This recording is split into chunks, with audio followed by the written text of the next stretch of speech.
السلام علیکم دوستو، ہمارے چینل کو لازمی سبسکرائب کر لیں اور ویڈیو اگر اچھی لگے تو لائک اور شیئر بھی کریں۔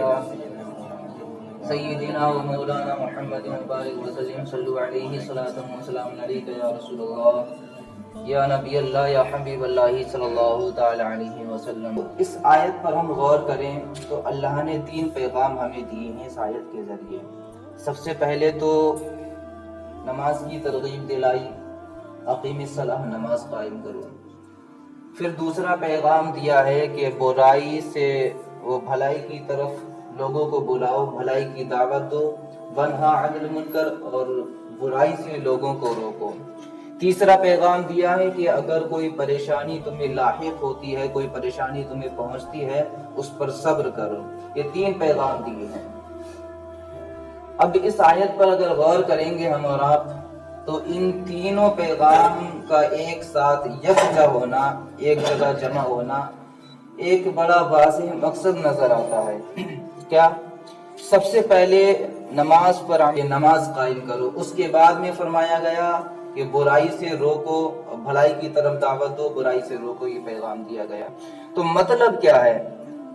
مطلب مطلقاً قرآن کا حکم ہے وَأَمُرْ بِالْمَعْرُوفِ، یہ صرف ائمہ حضرات پر یا جو اہل علم ہے صرف ان پر دین کی تبلیغ لازم نہیں ہے، بلکہ ہر وہ شخص جو مسئلہ جانتا ہے اس کو یہ چاہیے کہ اگر کہیں بھی کوئی اس کا اسلامی بھائی ہے اور وہ برائی کی طرف بڑھ رہا ہے یا برا کام کر رہا ہے تو اس کو اس سے روک دے۔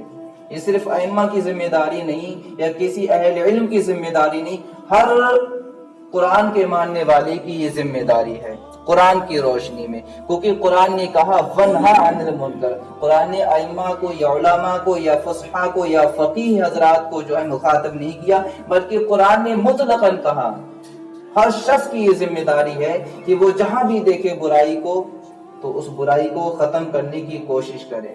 اور میرے مصطفیٰ کریم صلی اللہ علیہ یا تو اس برائی کو زبان کے ذریعے ختم کر دو یا پھر اپنی طاقت کے ذریعے، ہاتھ کے ذریعے اس کو ختم کرو، اور اگر ان دونوں معاملات میں سے کوئی نہیں کر سکتے تو تیسرا درجہ میرے مصطفیٰ نے فرمایا کہ جہاں تم برائی کو دیکھو اور اپنی زبان کے ذریعے نہیں ختم کر سکتے، طاقت کے ذریعے ختم نہیں کر سکتے، وہ فرماتے ہیں کہ کم سے کم اس برائی کرنے والے کو، اس برائی کو جو ہے دل سے برا جانو۔ یہ پیغام میرے کہنے کا مقصد یہ ہے کہ ہم میں سے ہر شخص کی یہ ذمہ داری ہے کہ جہاں بھی برائی ہوتی ہو اس برائی سے لوگوں کو روکیں، اس برائی سے لوگوں کو منع کریں۔ مثال کے طور پر کتنی خامیاں، کتنی برائیاں ایسی ہیں جو ہمارے اور آپ کے سامنے ہو رہی ہیں جن کو گناہ کبیرہ کہا جاتا ہے، مگر کوئی منع نہیں کرتا، کوئی منع نہیں کرتا، اور جبکہ قرآن اور حدیث کا یہ مفہوم ہے کہ برائی سے روکو، تو ہمیں روکنا چاہیے یا نہیں؟ کیونکہ قرآن کا مخاطب تو ہر انسان ہے، ہر شخص قرآن کا مخاطب ہے، ہر شخص کے اوپر یہ لازم ہے کہ جہاں بھی برائی کو ہوتا دیکھے وہ روکنے کی کوشش کرے۔ تو یہ جو میں نے آیت تلاوت کی تھی اس کا دوسرا پیغام ہو گیا کہ برائی کی طرف اگر کوئی بڑھ رہا ہے تو اس کو برائی سے روکا جائے اور جو ہے لوگوں کو اچھائی کی طرف بلایا جائے۔ اقیم الصلاۃ، نماز قائم کرو، وَأَمُرْ بِالْمَعْرُوفِ، لوگوں کو بھلائی کی دعوت دو، نیکی کی دعوت دو، وَنْہَا عَنِ الْمُنْکَرِ، اور لوگوں کو جو ہے برائی سے روکو۔ تیسرا پیغام اس آیت میں جو دیا گیا تھا وَاصْبِرْ عَلَىٰ مَا أَصَابَكَ، اگر کوئی پریشانی، کوئی مصیبت تمہیں پہنچے تو اس پر صبر کرو۔ یہ قرآن کا اس آیت کا تیسرا پیغام ہے۔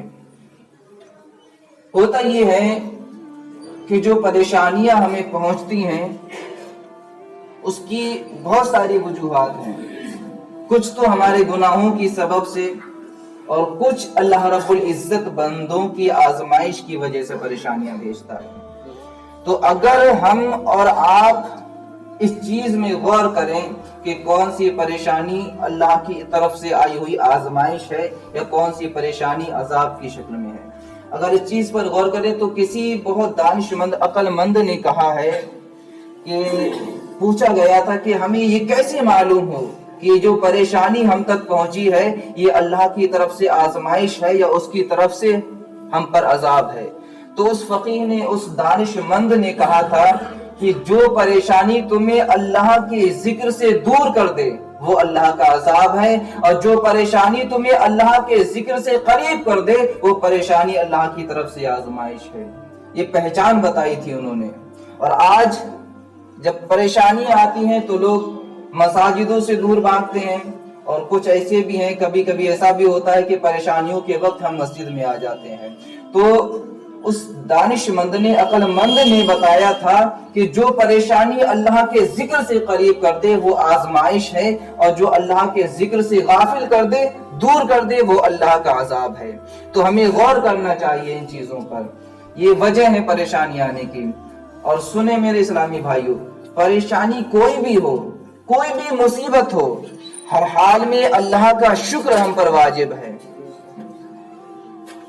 اللہ رب العزت کا شکر ہر حال میں کرنا چاہیے، کیونکہ وہ اگر پریشانی دے رہا ہے ہمیں، تو ہمیں تو وہ مصیبتیں لگتی ہیں، ہمیں تو تکلیف لگتی ہیں، مگر اس کی حکمتیں وہی بہتر جانتا ہے۔ تو میں نے قرآن کریم کی جس سورت کو تلاوت کرنے کا شرف حاصل کیا تھا، میں یہ سورت نازل ہوئی، سورہ لقمان، انہی کا واقعہ ہے۔ یہی لقمان حکیم اپنے بیٹے سے کہہ رہے ہیں کہ اے میرے بیٹے، اگر کوئی بھی پریشانی تمہیں آئے تو اس پر صبر کرو، اس لیے کہ اس میں کوئی نہ کوئی بہتری ہوا کرتی ہے اللہ کی۔ یہ لقمان حکیم اپنے بیٹے کو کہہ رہے ہیں۔ تو بیٹا کہتا ہے، ابا جی اگر کوئی پریشانی ہمیں پہنچتی ہے تو وہ اس میں بہتری کہاں سے ہو گئی؟ مثال کے طور پہ کسی کا ہاتھ ٹوٹ جائے یا کسی کے چوٹ لگ جائے تو ہم کہتے ہیں کہ یہ نقصان ہو گیا ہمارا، مگر حقیقت یہی ہے لقمان حکیم کے قول کے مطابق